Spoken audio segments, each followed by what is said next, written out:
हर महीने कटती भारी भरकम ईएमआई और आसमान छूती घर की कीमतें, क्या इन सब के बीच आपको भी लगता है कि अपना घर बस एक सपना ही रह जाएगा?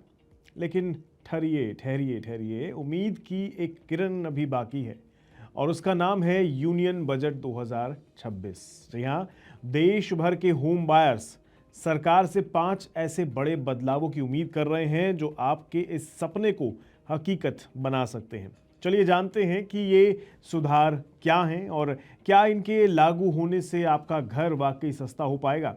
अपना घर खरीदना हर भारतीय का सबसे बड़ा सपना होता है, पर पिछले कुछ वर्षों में ये सपना महंगा होता चला गया है। एक तरफ रियल एस्टेट एक्सपर्ट्स कह रहे हैं कि 2026 में घरों की कीमतें 5 से 10% और बढ़ सकती हैं। दूसरी तरफ भले ही 2025 में आरबीआई ने रेपो रेट घटाकर थोड़ी रियायत दे दी हो, रेपो रेट फिलहाल 6.5% से गिरकर 5.25% हो गया है, लेकिन होम लोन की ईएमआई का बोझ अब भी कमर तोड़ रहा है। ऐसे में सबकी नजरें अब वित्त मंत्री निर्मला सीतारमण और आने वाले यूनियन बजट 2026 पर टिकी हुई है। रियल एस्टेट सेक्टर से लेकर आम आदमी तक हर कोई सरकार से कुछ ठोस ऐलान की उम्मीद कर रहा है। तो वो 5 बड़ी मांगे कौन सी हैं जिनकी सबसे ज्यादा चर्चा हो रही है? आइए एक एक करके इन्हें समझते हैं। सुधार नंबर 1 है टैक्स छूट की सीमा बढ़ाई जाए। सबसे पहले और सबसे बड़ी मांग यही है कि भैया होम लोन के ब्याज पर मिलने वाली टैक्स छूट को लेकर अभी इनकम टैक्स के सेक्शन 24B के तहत आप होम लोन पर चुकाए गए ब्याज पर साल में ज्यादा से ज्यादा 2 लाख रुपए तक की ही टैक्स छूट ले सकते हैं। ये लिमिट कई साल पहले तय हुई थी। तब से अब तक घरों की कीमतें और लोन अमाउंट दोनों ही कई गुना बढ़ चुके हैं। इसलिए मांग की जा रही है कि इस 2 लाख की लिमिट को बढ़ाकर कम से कम 5 लाख रुपए किया जाए। अगर सरकार ये मांग मान लेती है तो इसका सीधा और बड़ा फायदा आपकी जेब पर पड़ेगा। मिसाल के तौर पर अगर आप 30% टैक्स स्लैब में आते हैं तो 5 लाख की बढ़ी हुई छूट से आप साल का 1 लाख रुपए से ज्यादा टैक्स बचा सकते हैं। सुधार नंबर 2 है 80 सेक्शन को वापस लाया जाए।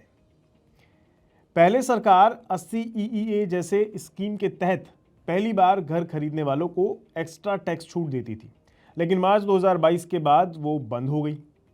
अब मांग ये है कि फर्स्ट टाइम होम बायर्स के लिए एक नई ज़बरदस्त स्कीम लाई जाए। ये स्टैंप ड्यूटी में छूट हो सकती है, सीधे बैंक खाते में सब्सिडी हो सकती है, या फिर टैक्स में कोई बड़ी अतिरिक्त कटौती भी हो सकती है, जिससे युवाओं को घर खरीदने के लिए मोटिवेशन मिल सके। चलिए तीसरे सुधार की तरफ चलते हैं। सुधार नंबर 3 है प्रिंसिपल रीपेमेंट पर डिडक्शन के लिए अलग लिमिट। दरअसल हाउसिंग लोन पर टैक्स छूट के मौजूदा नियम पुराने हो गए हैं, इसलिए बजट 2026 में इन्हें बढ़ाने की मांग हो रही है। खासकर जो विशेषज्ञ हैं प्रिंसिपल रीपेमेंट के लिए अलग से 2.5 से 3 लाख रुपए की लिमिट या फिर 80C की कुल 1.5 लाख रुपए की लिमिट बढ़ाने का सुझाव दे रहे हैं। ये बदलाव शहरों में घर खरीदने वालों को फायदा पहुंचाएगा। होम लोन के प्रिंसिपल रीपेमेंट पर सेक्शन 80C के तहत सालाना 1.5 लाख तक की छूट मिलती है, जो पीपीएफ और ईपीएफ जैसे बाकी निवेशों के साथ शेयर होती है। अब बढ़ते हैं अगले सुधार की ओर। सुधार नंबर 4 है शुरुआती सालों में इंटरेस्ट सबवेशन या ईएमआई में रिलीफ किया जाए। आरबीआई भले ही रेपो रेट कम कर दे, लेकिन बैंक उसका पूरा फायदा हम तक नहीं पहुंचाते। इसलिए घर खरीदार चाहते हैं कि सरकार सीधे दखल दे। मांग की जा रही है कि लंबी अवधि जैसे कि 30 साल वाले होम लोन जो होते हैं उनको बढ़ावा दिया जाए, या फिर ब्याज पर सब्सिडी देने वाली कोई स्कीम वापस लाई जाए। इससे आपकी ईएमआई सीधे तौर पर कम होगी और घर खरीदना थोड़ा आसान हो जाएगा। 5वें सुधार की तरफ चलें तो वो है अफोर्डेबल हाउसिंग की परिभाषा बदली जाए। सरकार किफ़ायती घरों पर कम टैक्स लेती है और कई दूसरी रियायतें भी देती है, लेकिन इसके लिए शर्त भी है कि घर की कीमत 45 लाख रुपए से ज़्यादा नहीं होनी चाहिए। ये लिमिट 2017 में तय की गई थी। तब से आज तक कंस्ट्रक्शन का सामान, ज़मीन और मजदूरी सब कुछ आसमान छू रहे हैं। आज के दौर में मुंबई या दिल्ली जैसे बड़े शहरों में 45 लाख में घर मिल पाना नामुमकिन सी बात है। इसलिए क्रेडाई जैसे डेवलपर्स के संगठन मांग कर रहे हैं कि इस 45 लाख वाली सीमा को बड़े शहरों के लिए बढ़ा दिया जाए।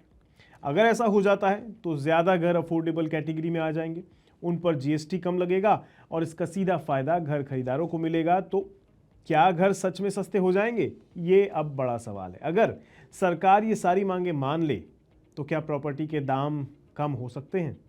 देखिए, शायद घर का लिस्टेड प्राइस सीधे तौर पर तो कम ना हो, क्योंकि वो डिमांड और सप्लाई पर तय होता है, लेकिन इन सुधारों से घर खरीदना आपकी पहुंच में ज़रूर आ जाएगा।